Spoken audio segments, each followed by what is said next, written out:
Hello दोस्तों, नमस्कार। जय श्री राम, हर हर महादेव, जय माता दी। दोस्तों, मार्च 2025 में नवरात्रे शुरू हो रहे हैं। नवरात्रे यानी कि माँ दुर्गा की पूजा के दिन, माँ भगवती की पूजा के दिन, ऐसे 9 दिन जिसमें माता की कृपा विशेषकर व्यक्तियों को मिलती है। और हर कोई भी जो भी शक्ति की उपासना करना चाहता है, जो भी माँ का आशीर्वाद प्राप्त करना चाहता है, वह इन 9 दिनों में धूमधाम से माता के दर्शन करता है, माता की पूजा करता है, माता की भक्ति करता है। और ये 9 दिन हैं भी ऐसे कि व्यक्ति अगर चाहे तो इन 9 दिनों में सिद्धि तक प्राप्त कर सकता है। और बहुत से लोग गुप्त रूप से सिद्धियाँ भी सिद्ध करते हैं, अपनी सिद्धियाँ प्राप्त करते हैं। वे माता के लिए ज्वारे वो माता का व्रत रहते हैं, वे माता की उपासना करते हैं, मंत्र जप करते हैं अपने गुरु के सानिध्य में और सिद्धियां प्राप्त कर ही लेते हैं। 9वें दिन जब कन्या पूजन के बाद माता सिद्धिदात्री उन व्यक्तियों को सिद्धि देती है तो वे प्रसन्न हो जाते हैं। वैसे भी दोस्तों, माँ से दूर कौन रह सकता है। हर व्यक्ति अपनी माँ के पास तो जाता ही जाता है। अपना हर दुख दर्द, अपनी हर परेशानी वह अपनी माँ से ही तो साझा करता है। और माँ अगर जगत की माँ हो तो फिर तो कहने ही क्या। व्यक्ति के मन में जितनी भी परेशानियाँ होती हैं, जितना भी दुख दर्द होता है, वह जगत जननी माता भगवती से कह ही देता है और उनसे विनती करता है कि वे उसकी परेशानियाँ दूर कर दें।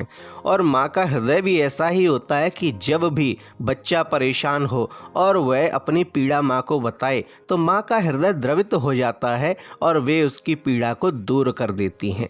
लेकिन दोस्तों, आज के इस वीडियो में हम आपको बताएंगे कि माता अगर आपसे रुष्ट है या आपसे खिन्न है और आपकी मनोकामना पूरी नहीं कर रही है तो आपको तो ये बात पता भी नहीं होगी, आप ये बात जानेगी भी नहीं। आपके जीवन में परेशानियां तो चल ही रही हैं, लेकिन आप चाहे व्रत रखें, चाहे उपासना करें, चाहे नवरात्रे में सिद्धि प्राप्त करना चाहें, चाहे मंत्र जप कर रहे हो, चाहे दर्शन करने जा रहे हो या आपने 9 दिनों का व्रत रखा हुआ हो, लेकिन वे व्रत आपके स्वीकार्य होंगे ही नहीं। कारण क्योंकि माँ आपसे रुष्ट है और ये बात आपको पता ही नहीं है। जब आपको पता ही नहीं है तो आप उन्हें मनाएंगे कैसे? तो दोस्तों, आज हम आपको बताते हैं कि आपको उन्हें मनाने की आवश्यकता नहीं पड़ेगी। आपको एक कार्य नवरात्रों में अवश्य करना है और वह कार्य है आपको हनुमान जी की पूजा करनी है।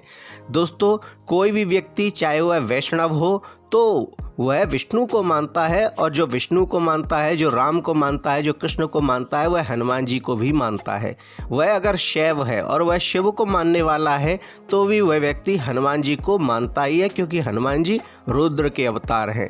और अगर कोई व्यक्ति शाक्त है, वह शक्ति की ही पूजा करता है, उसके अतिरिक्त किसी की पूजा नहीं करता, तो वह व्यक्ति भी हनुमान जी की पूजा करता है, क्योंकि हनुमान जी और माता रानी माँ और बेटे के रूप में माने जाते हैं। हनुमान जी माता रानी के आगे आगे चलते हैं और माता रानी हनुमान जी की विनती को कभी भी ठुकराती नहीं है। और यही कारण है कि व्यक्ति जब हनुमान जी को मनाता है तो हनुमान जी उस व्यक्ति की ओर से माता से प्रार्थना करते हैं और माता की प्रार्थना पर हनुमान जी की प्रार्थना पर माता रानी उस व्यक्ति से रूठती नहीं है, उसकी हर मनोकामना पूरी करती हैं।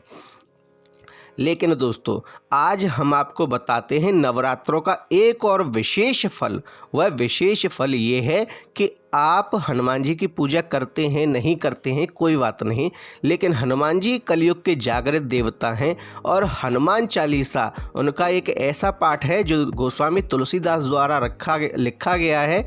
ये ऐसा पाठ है जिसे पढ़ने से व्यक्ति की सभी प्रकार की मनोकामना पूरी हो जाती हैं। चाहे कोई सी भी शक्ति हो, चाहे वह माँ हो, चाहे वह विष्णु भगवान या राम कृष्ण कोई हो या फिर वे शंकर भगवान हो, अगर उनसे आपको कोई भी कार्य करवाना है तो आप हनुमान चालीसा को सिद्ध कर लीजिए। आप पहले हनुमान जी को पूजिए और हनुमान जी की कृपा से आपके सभी कार्य, उन सभी मनोकामनाएं पूरी होंगे। दोस्तों, आपकी मनोकामना चाहे आपके घर से जुड़ी हुई हो, चाहे आपके शरीर से जुड़ी हुई हो या धन से जुड़ी हुई हो, आपको किसी का भय हो, आपके शत्रु हों अथवा आपके ऊपर कोई भी आपदा आए, कोई भी बाहरी ऊपरी बाधा आए या आपके घर में गृह कलेश हो या कोई भी परेशानी हो, हनुमान जी हर परेशानी को दूर करते हैं। तो दोस्तों, आज के इस वीडियो में हम आपको बताने जा रहे हैं कि नवरात्रि के दिनों में आप हनुमान चालीसा को कैसे सिद्ध कर सकते हैं। हनुमान चालीसा को सिद्ध करने का अर्थ क्या है? हर व्यक्ति हनुमान चालीसा पढ़ता है, तो फिर सिद्ध क्या करना है? दोस्तों, पढ़ना अलग चीज़ है और सिद्ध करना अलग चीज़ है। हर आदमी पढ़ता है, लेकिन हर आदमी की मनोकामना पूरी नहीं होती। लेकिन अगर आप उसे सिद्ध कर लेते हैं तो आपके एक बार पढ़ने से ही वह कार्य हो जाता है। ये होता है सिद्ध करने का प्रभाव। और नवरात्रि में शक्तियाँ कुछ इस प्रकार से होती हैं कि इन 9 दिनों में आप हनुमान चालीसा को आसानी से सिद्ध कर सकते हैं। अब हनुमान चालीसा ही सिद्ध क्यों करनी है? देवी के कोई मंत्र सिद्ध कर सकते हैं, सिद्धि प्राप्त कर सकते हैं। तो दोस्तों, देवी के मंत्रों को आप बिना गुरु की आज्ञा के सिद्ध नहीं कर सकते, क्योंकि स्वयं महादेव ने देवी के सभी मंत्रों को कीलित कर रखा है। अब दोस्तों, बिना गुरु के अगर आप उन्हें सिद्ध करते हैं और आप अगर थोड़ी सी भी गलती करते हैं तो उसका दंड आपको तुरंत मिलता है। जबकि हनुमान चालीसा सिद्ध करने पर आपकी सभी मनोकामना पूरी होती हैं, हर प्रकार से आपकी रक्षा होती है और आपको गुरु की भी आवश्यकता नहीं है। आपको ऐसा भी नहीं है कि आपसे कोई गलती हो जाती है तो आपके लिए उसका दंड का कोई विधान हो, ऐसा भी नहीं है, क्योंकि हनुमान चालीसा में स्वतः ही आपको क्षमा मिलती है। हाँ, कुछ चीज़ों का आपको ज़रूर ध्यान रखना है कि आप हनुमान चालीसा अगर सिद्ध करने जा रहे हैं तो आपको सात्विक रहना है। इन 9 दिनों तक आपको मांस और मदिरा का सेवन नहीं करना है। दोस्तों, हनुमान जी को सिद्ध करने के लिए, हनुमान चालीसा को सिद्ध करने के लिए जिस दिन से नवरात्रे शुरू हों उस दिन से आप संकल्प लेकर हनुमान चालीसा का पाठ रोज 11 बार करें। आप किसी भी समय कर सकते हैं, कोई भी एक समय आप चूज़ कर लीजिए, चाहे सुबह का समय, दोपहर का समय, रात्रि का समय, संभव हो सके तो रात्रि का समय, क्योंकि नवरात्रों में शक्ति का प्रवाह रात्रि के समय अधिक होता है। माता इस समय जागृत होती हैं और माता जागृत होती हैं, इसलिए हनुमान जी भी इस समय आसपास ही होते हैं। तो दोस्तों, वैसे भी पुराणों में और वेदों में बताया गया है कि नवरात्रि के समय व्यक्ति को रात्रि के समय साधना अवश्य करनी चाहिए। फिर दोस्तों, आपको क्या करना है? आपको संध्या के समय, मतलब स्नान वगैरह करने के बाद आपको संध्या के समय सर्वप्रथम आपको मौन धारण करना है और करीब आधा घंटे के मौन के बाद, इस समय तक आपको किसी से कोई बात नहीं करनी है।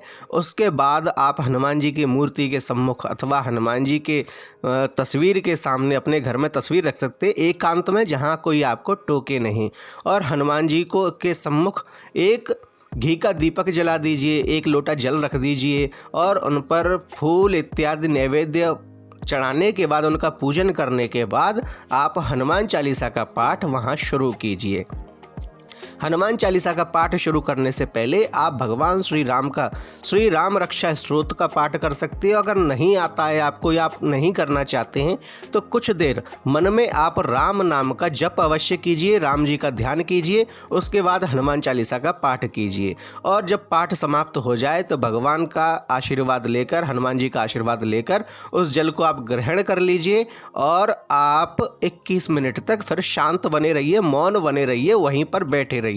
उसके बाद आप उठकर अपने नित्य कार्य कर सकते हैं। दोस्तों, ये कार्य आपको पूरे 9 दिन करना है और 9 दिन के बाद आप स्वयं देखेंगे कि आपकी हनुमान चालीसा सिद्ध हो चुकी है। और आप अगर किसी भी परेशानी में होते हैं और आप हनुमान चालीसा का पाठ करके हनुमान जी से प्रार्थना करते हैं तो आप उस परेशानी से निकल जाते हैं। सिर्फ यही नहीं, अगर कोई और व्यक्ति भी अगर परेशान है, चाहे वह शारीरिक परेशानी हो, किसी को दर्द हो रहा है, किसी को चोट लगी है, किसी को नज़र लगी है या कोई अन्य परेशानी, कोई ऊपरी बाधा है, तो आप भभूत लेकर या आप जल लेकर उसमें हनुमान चालीसा का मंत्र पढ़कर फूंक मारकर अगर उस व्यक्ति को दे देती हैं तो वह व्यक्ति भी ठीक हो जाता है। आप ये अपनी आंखों से देखेंगे। तो दोस्तों, इस नवरात्रि आप हनुमान जी को मना लीजिए। आप इस बार इस नवरात्रि हनुमान चालीसा को सिद्ध कर सकते हैं। ये आपके पास अच्छा मौका है। आपको हमारी जानकारी कैसी लगी हमें कमेंटों में बताएं। हमारे वीडियो को लाइक करें, शेयर करें। धन्यवाद।